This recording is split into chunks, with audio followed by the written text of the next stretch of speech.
time. Over time, what do we earn? Money, respect, a family, safety.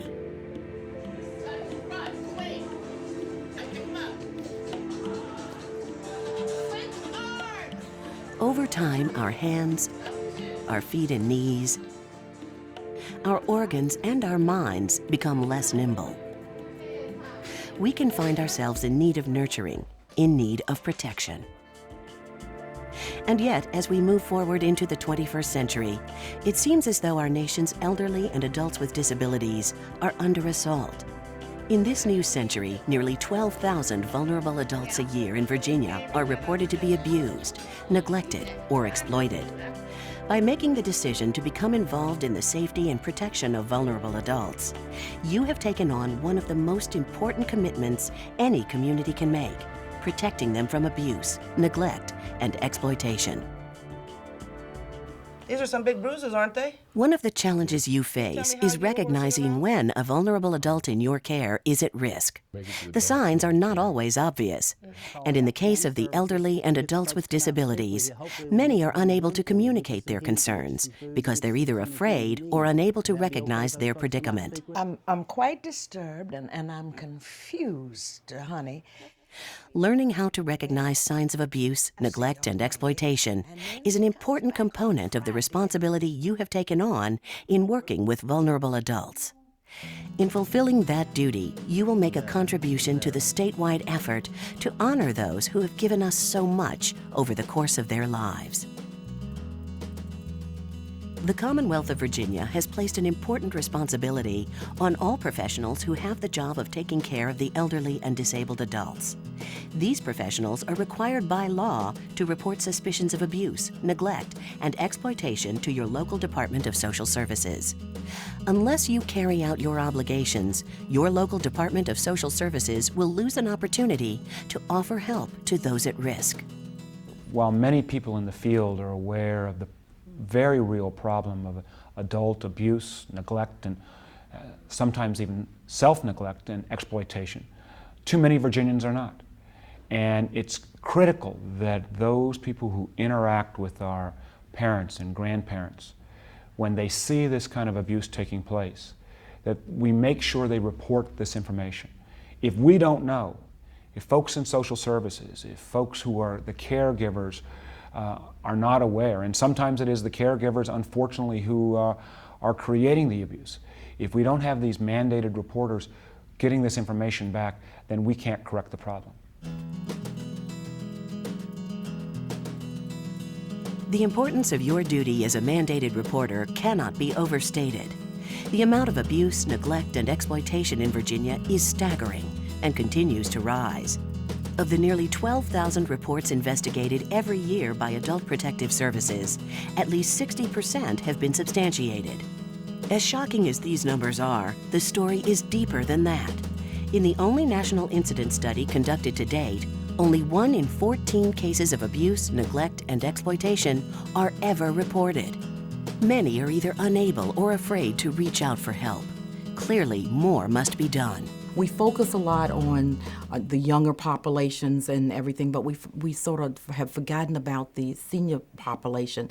And we hear about those cases that are all over the paper, but there are a lot of adults who are quiet about these acts because of the fact that they could be family members, they could be their caregiver, they could be afraid. So it's so important that we provide the training to people so they know that they need to report this, that we can make sure that we have the right people in place providing the care, because it's so important that the people providing the care have the clearance and the ability to take care of these adults. And if something happens, that immediately they report it. They call our hotline, they call the police, they make sure that that person is taken care of. Most reports are of neglect, both self-neglect and neglect by a person responsible for their care. 8% of all cases are of elderly or adult disabled Virginians being physically or sexually abused. And many are also victims of some sort of exploitation, such as financial rip-offs.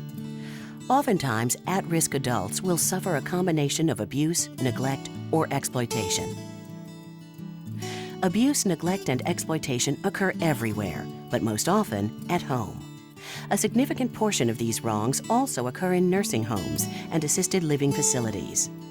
Nearly 3/4 of the reported victims of abuse, neglect, and exploitation are 60 and older. But a substantial number of reported victims are adults who are mentally and/or physically impaired and have little ability to take care for or defend themselves. And they deserve a good quality of life, and they should be able to have that. They should be able to feel comfortable in environments, to know that the people that are caring for them are loving and caring, and that they're not trying to hurt them and abuse them. And we have to be sometimes maybe a little bit more sensitive to that, and we need to report these cases and make sure that if we suspect, all you have to do is call the 800 number and then let us do the investigation. Let us find out. Maybe we may find out that it's not founded, but at least make that call. So that way we can make sure that we investigate and provide everybody a good quality of life. It's important to have a clear understanding of the different types of abuse, neglect, and exploitation vulnerable adults in Virginia endure every day. Neglect occurs when someone lacks the resources to provide for their well-being, or who have impairments rendering them unable to effectively use the resources they have. That occurs when at-risk adults cannot take care of themselves, therefore suffer from what's known as self-neglect, or are not cared for by someone who is responsible for their care. At-risk adults who are being neglected lack sufficient resources to stay physically or mentally healthy. At-risk adults who are self-neglected lack sufficient resources to stay physically or mentally healthy, or have impairments that result in the ineffective use of the resources they do have. When they're neglected, they withdraw within to themselves. They don't have the ability to trust anymore. So it's so important that we look after to make sure that they're not neglected, that they get their medicines, they get their food. When you're 83 years old and you've got no one around you, and you can't get your food, or you get someone who comes in and just throws a plate at you, you may not get the nourishment and things you need, and therefore your quality of life suffers. Just bring it in. A senior who is neglected will display signs that often can be compared to poverty. Come on. Neglect is not always a result of poverty, although the signs can be quite similar. These individuals may appear to lack the necessary elements that ensure good health and safety. However, these signs may also result from their incapacity to use existing resources. One of the first things that you would see if you were, say, a neighbor would be someone who appeared to be wandering, doing inappropriate things outside of the home, maybe looking at other people's mailboxes, something like that. Is something that's truly not their nature. But you also might look at, are they unkempt? Do they appear to be losing weight? Many people are neglected by caregivers, but there are also those who are self-neglecting. Physical and sexual abuse can be observed more clearly. Physical abuse is an act of violence or rough treatment that causes injury or discomfort. Slapping, pushing, and hitting are all forms of physical abuse. This may even include over or under-medicating at-risk adults, as well as the use of physical restraints. Sexual abuse can occur in any setting and range from inappropriate touching to rape. Victims of sexual abuse include both younger vulnerable adults and the elderly. Disabled and incapacitated adults may be unable to relate the specifics of the abuse. You can go head down into my office, Gordon. Physical abuse often occurs during the actual provision of care to the vulnerable adult. Like a glass of water? The signs of these types of abuses can be determined by several factors. Emotional clues are sometimes as effective as physical ones. A senior who shows fear of caregivers and a reluctance to get treatment for an injury or frequently changes doctors could very well be trying to keep the abuser from being exposed for fear of retribution. It's even more likely that the failure to get treatment is a decision made by the caregiver who is abusive. Victims will also appear with recent injuries they won't or can't explain. They may exhibit an unusual pattern of bruises and scalp injuries or appear over-medicated. But there are a lot of adults who are quiet about these acts because of the fact that they could be family members, they could be their caregiver, they could be afraid. Hi, Miss Marie. Hi, dear. How are you? Vulnerable adults may be exposed to those who would take advantage of them and rob them of their hard-earned savings and property by accessing their bank accounts, personal property, and other resources. Is it raining out? Oh, not doing too bad. Not doing too bad. Oh, good. I've been looking forward to this. Yeah, me too. Me too. Many at-risk adults are victim to exploitation, which includes the theft of one's money or property without full knowledge and consent.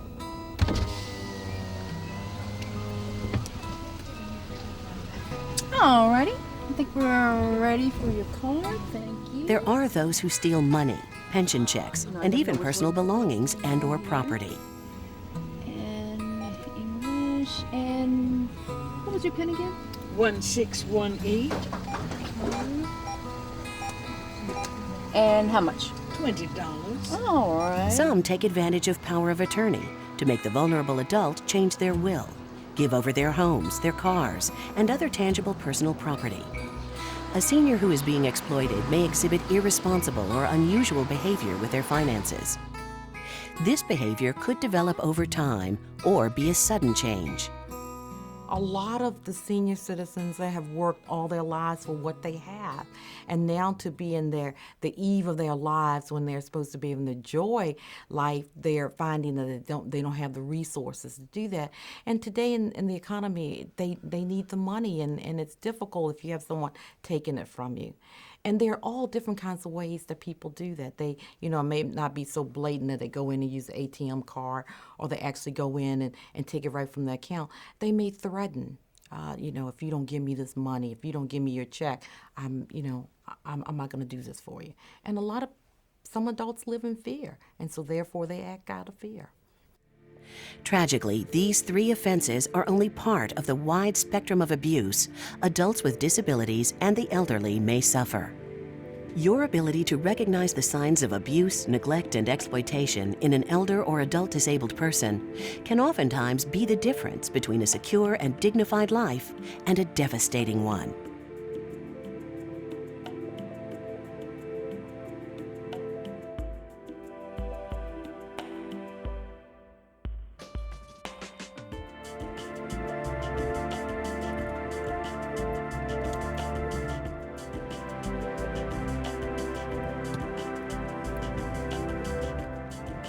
Determining whether someone is suffering from neglect and how that neglect is occurring requires an understanding of warning signs and getting information from that vulnerable adult.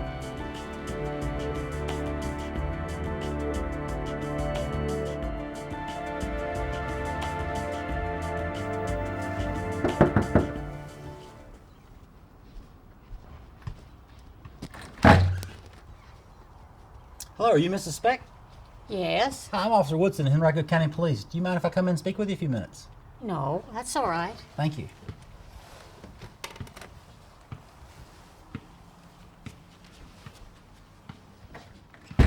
Thank you, ma'am. Hey, you must be Mr. Speck. Yes, sir. How you doing, sir? I'm Officer Woodson, Henrico Police. You mind if I sit down a few minutes? Oh, go ahead, sit down. Well, I guess you folks are wondering why I'm here today. The reason I'm here, you have a sister, or one of you all has a sister that lives up in Pennsylvania, Miss Klein? That's my sister. Oh, that's your sister. Okay, well, your sister had called. She was concerned about you all, hadn't been able to get a hold of you. Have you all spoke with her recently?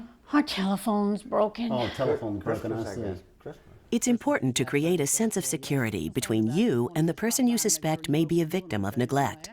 That means exhibiting calm behavior and no sense of being judgmental, no matter how you feel about the situation. Your phone's broken. When a victim of abuse feels secure in your company, there's a better chance that person will provide reliable and important information. Christmas was the last time you spoke to her. Yeah, she was concerned about you, just wanted me to stop by and make sure you folks are doing okay. And I want to ask you, how are you doing here?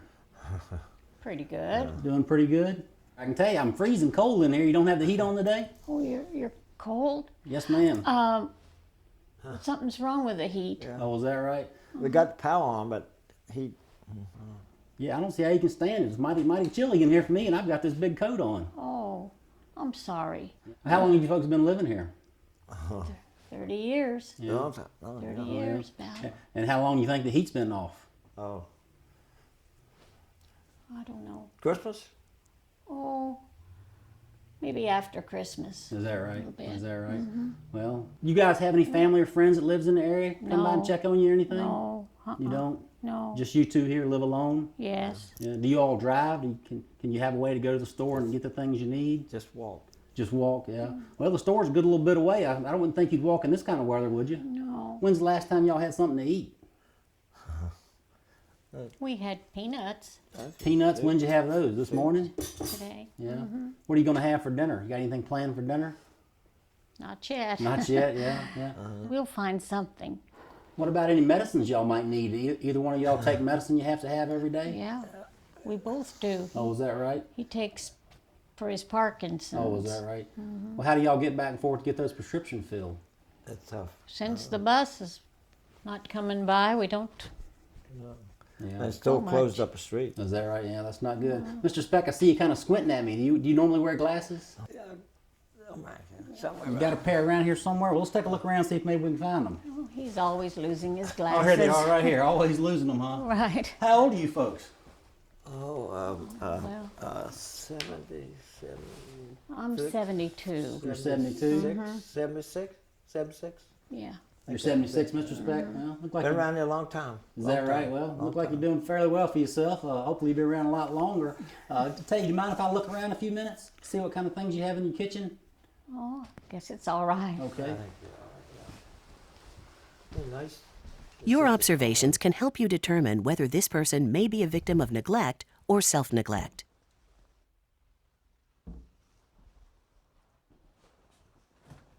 This should provide you with enough information to report your suspicions.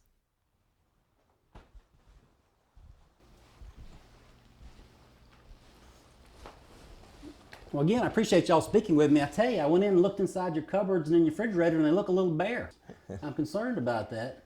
Well, we haven't been to the store, like yeah. we said. I saw a Meals on Wheels box. Does Meals on Wheels come by? Used to. Is that right? Good, good. Yeah, they do a good job. They don't come by Come anymore? by anymore. Yeah. Good volunteers. Yeah, they do a good job. Well, I'll tell you, I am a little concerned about you. What I'd like to do is I'd like to make a phone call over to some county services we have and maybe get some folks come out and speak with you all. Would that be okay? Well, our phone doesn't work. Well, I've got one in the car I can make the call from. And we'll see if we can maybe get your phone back working. How about that? Oh, that would be good. Yeah, good. We call sister. Yeah, that's right. Yeah, Call the call sister. my sister. Well, I'm going to go out to my car and make a phone call, and I'll be back in a few minutes, okay? Very nice, very nice.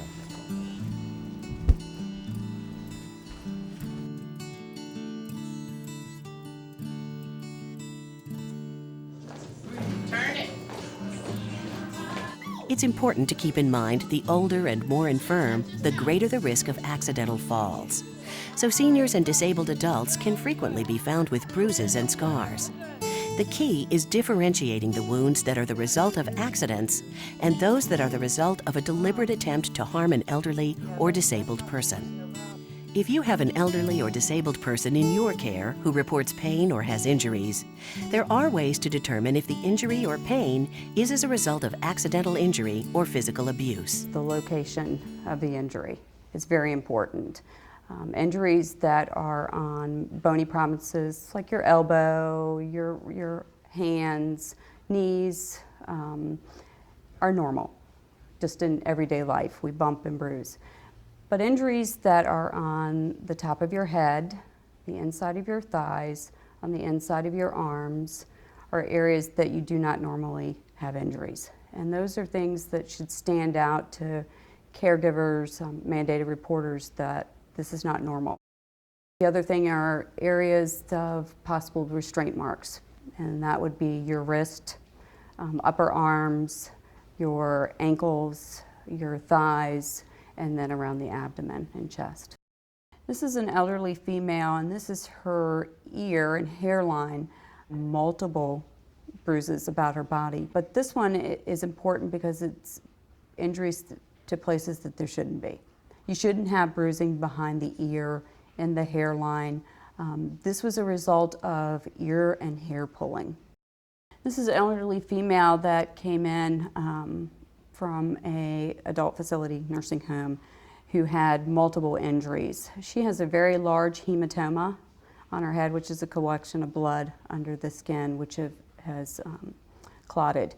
She also has bruises to the other part of her head and to her eyes, bilateral with both eyes that have bruising. The biggest part that stands out is the location. People do not fall on the top of their heads. Okay, now children can if they're crawling out, but adults usually do not fall on the top of their head. And you usually, when you fall, you don't have injuries on both sides of your face and both eyes.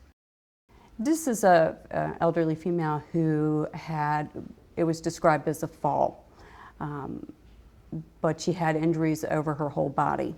So we had concerns over that this was not a one-time fall. In this one picture, she has a contusion to her shoulder, and it's circumferential. It means that it goes all the way around, and that was an alarm to us. If she had had a fall, she would have had an injury possibly to the front or side or back, but since it was circumferential, we were very concerned with the other injuries that she had to her body. This is an indication of neglect. This is a sign of dehydration. She has dry food and her mucous membranes are very dry. Very concerning to medical personnel, because we have to hydrate her and make sure that she survives this, because you can die from dehydration. This is injuries from a possible sexual assault. Elderly females should not have vaginal bleeding. Now, the things you have to rule out is there some form of cancer? Is there some type of hormonal problem? But flank red bleeding from an elderly female is abnormal, and it should be investigated to rule out a sexual assault. You got your water, Gordon? Yes. The conversation you have with an at-risk adult must be non-judgmental and cannot in any way lead him to a conclusion. You comfortable in here with me? Mm-hmm. Can we get a high five? Yeah. All right. You know why I called you in here? No. I wanted to talk with you. You know, we've known each other for a while now, right? Mm. And I noticed today when you were in the activity room, you weren't talking to your friends or talking to the staff in the room. Do you know why you weren't talking to anybody today? I just wanted just some time by myself. Time by yourself? We all need time by ourselves sometimes, huh? Yeah, that's all. Can I ask you about something else? Yeah. And you know I'm only asking these questions because I care about you, right? Yes. I want to make sure that you're okay. Mm-hmm. Can I touch your hand here? Mm-hmm. You see that bruise? Yeah. Can you tell me how you got that? Do you remember? I think we were horsing around and Can you tell me who you were horsing around with? what's his name? Red shirt. Someone in a red shirt? Big. A victim may be fearful or apprehensive, so it's important not to press for details that they are unable or unwilling to give. Avoid asking why questions. Building trust and showing support is the first step in creating an honest dialogue with someone who is fearful, perhaps for their life. He said, we're just horsing around. Right. Gordon, can you tell me if you have any other bruises? Yeah. Oh. Where? Behind your ears? My ear? Yeah, I see this one. Wow. Yeah, that's not from horsing around. When you and I horse around, Gordon, when you and I horse around, we have fun, right? Yes. And if you're not having fun, it's not horsing around. Was the horsing around you guys did fun? No. No. I'm gonna go ahead and call some people, maybe a nurse or a doctor, and they can take a look and make you feel a little better. Mm-hmm. And there's other people I can call, and we can make sure that this doesn't happen anymore, all right? What if it happens again? I'm not gonna let it happen again, okay? You need to try to calm down and understand that we're not gonna let that happen anymore. And I'm very glad you told me. That's how we'll try to help it not to happen anymore. Okay. All right? You wanna sit here and drink your water? Yeah. Okay.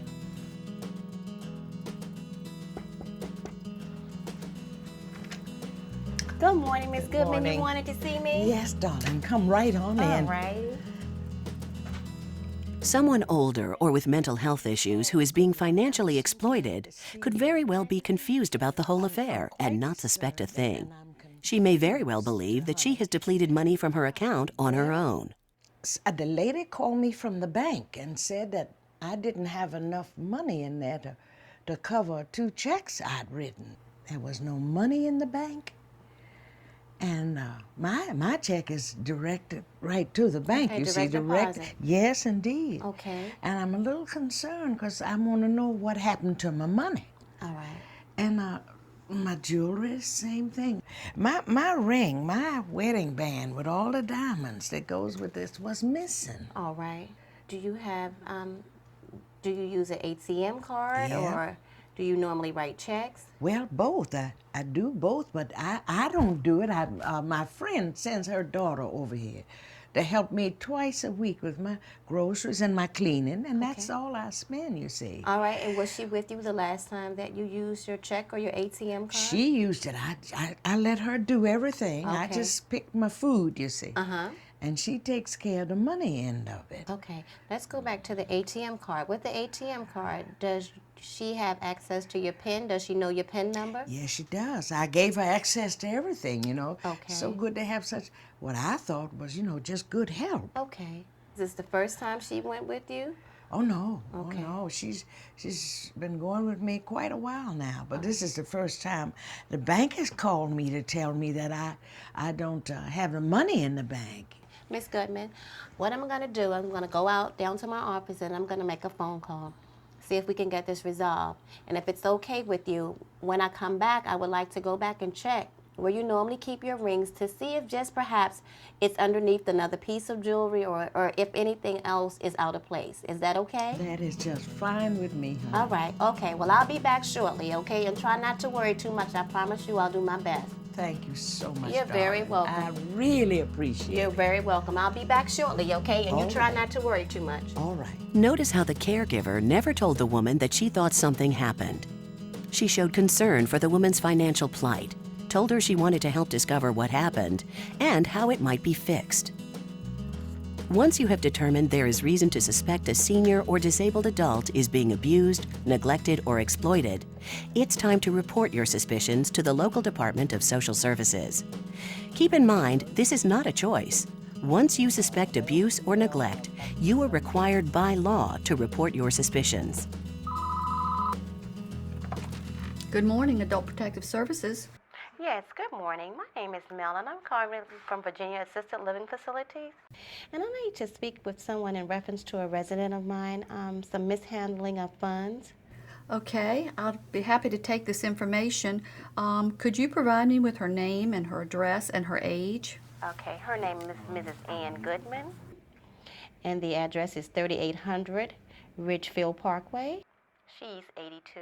Would you describe to me what her concerns are about her money? All right, she left a message. She needed to see me this morning, and I went into her apartment.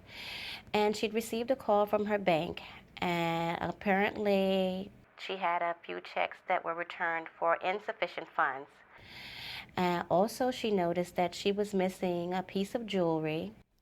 Also keep in mind, you do not have to prove your suspicions, but Adult Protective Services cannot act on your suspicions unless you call. Failure to make that call can result in a Class 3 misdemeanor. It's always the same young lady that's taking her, and she's the only person that has access to the checkbook and also the debit card again. Under Virginia law, when you make a good faith effort at recognizing and reporting suspected abuse, neglect, and exploitation, you are immune from liability and your name will be kept confidential. All right, I've got the information, and this is a valid report. A worker will be assigned. Please let the facility know that someone will be coming out to meet with Mrs. Goodman. And thank you again for making this report. We certainly hope we can help her with this situation. All right, thank you very much for your help. Thank you. Have a good afternoon. By learning how to recognize the signs of abuse, neglect, or exploitation in adults at risk, you are taking steps to protect these people from further harm. By following the law and reporting your suspicions, you are also performing a great act of community service.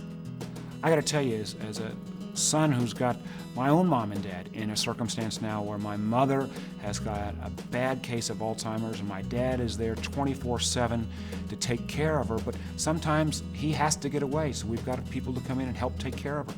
I mean, we need to make sure that, God forbid, there's any evidence of abuse or neglect, that information is reported. I tell you, this kind of legislation will make me rest easier as a son. I think a lot of other family members will rest easier. And the role that these